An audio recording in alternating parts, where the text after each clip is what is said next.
इन्डियाको गुगल पेमा अनलाइनबाट कमाएको पैसा नेपाल कसरी ल्याउने भनेर एकजनाले सोध्नुभएको थियो।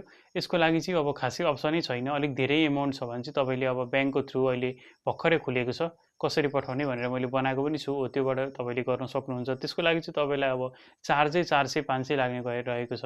अब तपाईँले थोरै कमाउनु भएको छ, 100-200 कमाउनु भएको छ भने चाहिँ तपाईँले अब अरू अप्सन त खासै केही छैन। तपाईँको कुनै इन्डियाको साथी अथवा कसैलाई पठाएर यता नेपालमा लिन सक्नुहुन्छ, अथवा तपाईँको कुनै आफन्त छन् भने उसलाई पनि पठाएर आफ्नो नेपालमा लिन सक्नुहुन्छ। साथसाथै होइन भने मलाई अब थोरै पैसा छ भने चाहिँ मलाई पनि सम्पर्क गर्न सक्नुहुन्छ।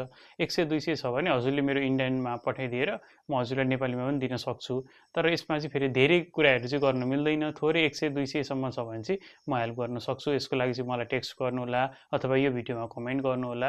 र अरू खासै अप्सन चाहिँ रहेको छैन। त्यही हो कि साथीभाइकोमा हालेर यता लिनु पर्यो, कि कुनै चिनेको साथीलाई इन्डियामा हालेर नेपाल लिनु पर्यो। र त्यो बाहेक खासै मैले कुनै अप्सन चाहिँ देखिनँ। अब अनलाइनबाट कमाउनु त कमाइयो, निकाल्नु कसरी भनेर आपत्तै परेको छ, हजुरलाई हैरानै छ भने चाहिँ मलाई कमेन्ट गर्न सक्नुहुन्छ। यसको लागि चाहिँ तपाईँले मेरो कमेन्ट बक्समा आफ्नो के समस्या हो लेखिदिनु होला, र कति छ त्यो कुरा हामी डिस्कस गर्नेछौँ।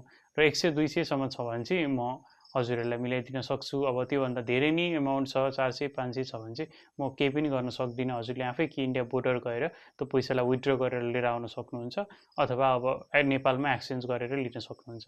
पछि कुनै आइहाल्यो भने म हजुरहरूलाई भिडियो बनाएर भन्ने नै छु।